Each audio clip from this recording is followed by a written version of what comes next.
E agora a gente vai mudar de assunto. Nós vamos falar sobre fibromialgia, que é uma doença reumatológica que causa uma dor muscular generalizada e também sensibilidade em algumas partes do corpo. E é mais frequente em mulheres. E para saber mais sobre esse problema e os tratamentos para a fibromialgia, nós vamos conversar agora com a reumatologista, a doutora Raíssa Neves. Já está aqui no nosso estúdio. Tudo bem, doutora Raíssa? Tudo bem. Seja bem-vinda aqui novamente ao Vida Saudável. Muito obrigada. Bom, a gente queria entender um pouquinho que doença é essa, o que é fibromialgia, doutora? A gente costuma dizer que é uma síndrome, porque como nós não temos uma causa muito bem definida, a gente abrange mais como uma síndrome que se caracteriza principalmente por dor musculoesquelética generalizada e de forma crônica, e que acomete mais mulheres, como você falou.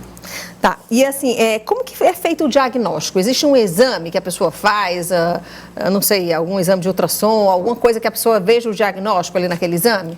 O diagnóstico é clínico, principalmente clínico. Então, o médico que é acostumado, né, a atender as pacientes que têm fibromialgia, ou um bom clínico também que tem esse conhecimento, pela história da paciente, já sugere bastante.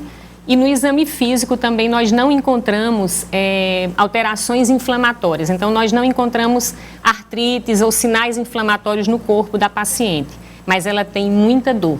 Então, o diagnóstico é principalmente clínico, envolvido com as queixas da paciente, que ela relata dor difusa e outras queixas como fadiga, sono ruim, memória também ruim. Então, todos esses sintomas, junto com a descrição, faz com que a gente feche o diagnóstico. Nós não temos exames laboratoriais para fibromialgia. Tá, vamos aos sintomas, então, da fibromialgia, para a gente deixar esses sintomas, assim, bem claros para os nossos telespectadores. Pode falar, doutora. Fadiga, cansaço ao acordar, alterações na memória, ansiedade, depressão, alteração intestinal, alterações intestinais. Sim, a paciente relata tudo isso mesmo. Essa fadiga é muito importante, elas relatam que se sentem cansadas. No geral, podem até conseguir dormir, mas relatam que acordam cansada, eu até dormi, mas não acordei descansada, é como se não tivesse dormido. Algumas têm alterações do humor, algumas são depressivas. E a memória também, elas relatam falhas na memória. Agora, o que desencadeia a fibromialgia? Por que a pessoa tem fibromialgia? Até hoje é multifatorial, nós não temos uma causa única. Então, a gente acredita que tem um lado genético também, porque a gente percebe repetição na família, Então, a mãe tem, às vezes a filha vai ter. Esse lado genético ainda é muito estudado, assim, ainda está sendo pesquisado, mas se percebe isso. Traumas podem gerar também, então, traumas vividos pela pessoa. Claro que não é só um trauma ali único que vai gerar aquilo, mas numa pessoa que tenha esse lado genético também pode predispor. E o que é que a gente acha, o que é que a gente sabe da fibromialgia? É que ela é uma sensibilização do sistema nervoso central.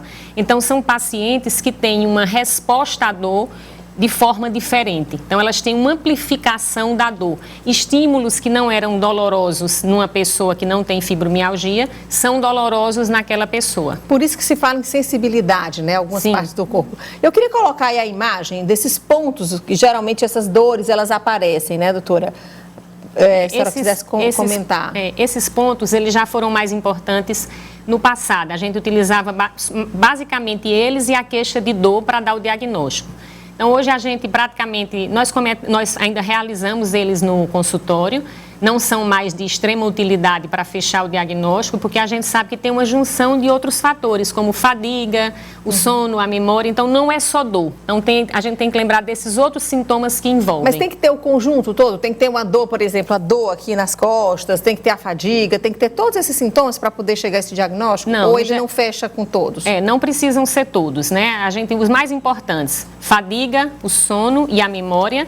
E, claro, não pode faltar a dor, que costuma ser difusa, A gente costuma dizer acima e abaixo da cintura, de um lado e do outro do corpo. Então, não é uma dor localizada, não é só no braço. Eu posso até começar o quadro com uma dor localizada, mas depois ela será difusa. Essa é a característica mais marcante. A paciente costuma chegar e dizer assim: doutora, dói tudo. Até a alma dói, até meu cabelo dói. Então, são pacientes dolorosas e que no exame físico nós não encontramos alterações inflamatórias no nosso exame físico, né, quando realizamos com a paciente com essas queixas. Bom, eu queria convidar a senhora agora também para a gente ver um pouco do relato da Naila Oliveira. Ela tem fibromialgia e enviou um vídeo para a gente contando um pouco de como é que é conviver, né, com essa síndrome, como a doutora Raíssa está falando aqui. Vamos acompanhar. E há 5 anos atrás eu descobri que eu tinha fibromialgia. Como foi que eu descobri? Comecei com dores muito fortes nos dedos, na mão, no pescoço, e essas dores foram evoluindo para as pernas. Eu fui detectada realmente com fibromialgia. Aí, em detrimento disso, algumas coisas eu não posso mais fazer e outras eu tive que começar a aprender a fazer, que era principalmente a parte de exercícios físicos. Hoje eu faço pilates 2 vezes por semana, porque é muito importante. A questão da minha alimentação, eu tive que trabalhar toda ela, melhorando em relação a alguns tipos de alimentos e tirando outros que ocasionavam as dores. Hoje eu convivo com a fibromialgia dessa maneira, tomando medicações, fazendo pilates, melhorando minha alimentação, mas eu confesso que está muito longe ainda realmente dessa questão chegar, eu não digo não ao final, mas melhorar bastante, porque a fibromialgia ela nos traz várias consequências e uma delas hoje seria muita fadiga, alguns lapsos de memórias e também muita insônia.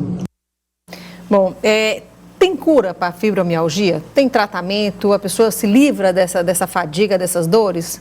É uma doença que não tem cura, mas existe tratamento. O que tem de mais importante no tratamento é a atividade física. Então, o paciente, eu costumo dizer isso, tem que ser um apaixonado por atividade física. Então, principalmente exercícios aeróbicos, né? Isso é muito importante e a gente tem que estimular constantemente isso no paciente, porque ela relata uma melhora importante. A dificuldade é porque elas demoram a aceitar. Então, qualquer um de nós que começar a fazer atividade física sentirá bastante dor. Então, se você já vem com dor. Imagine quem tem já uma sensibilidade à dor diferente. Elas acamam e dizem, não vou mais voltar. Então, o que a gente precisa estimular e orientar é que vai passar aquela fase da dor e vai chegar no benefício. Isso pode demorar semanas. A gente diria que é assim umas 8 semanas. Então, é muito importante a perseverança. Então, eu costumo dizer, você está naquele dia sem querer ir, está com o corpo doendo, vá, nem que seja para você diminuir a intensidade, você faz um pouquinho menos, mas não deixe de fazer, porque o voltar para não fazer vai ser muito pior esse retorno. Então, a atividade física é muito importante. Eu diria que é o principal tratamento. E alguns antidepressivos que a gente utiliza, né, que atuam também nessa fisiopatologia da dor, da fibromialgia. Ok, então, eu conversei aqui com a doutora Raíssa Neves. Muito obrigada pela sua participação aqui, tá bom, doutora? Muito obrigada também. A gente agradece demais aqui. Obrigada. Obrigada.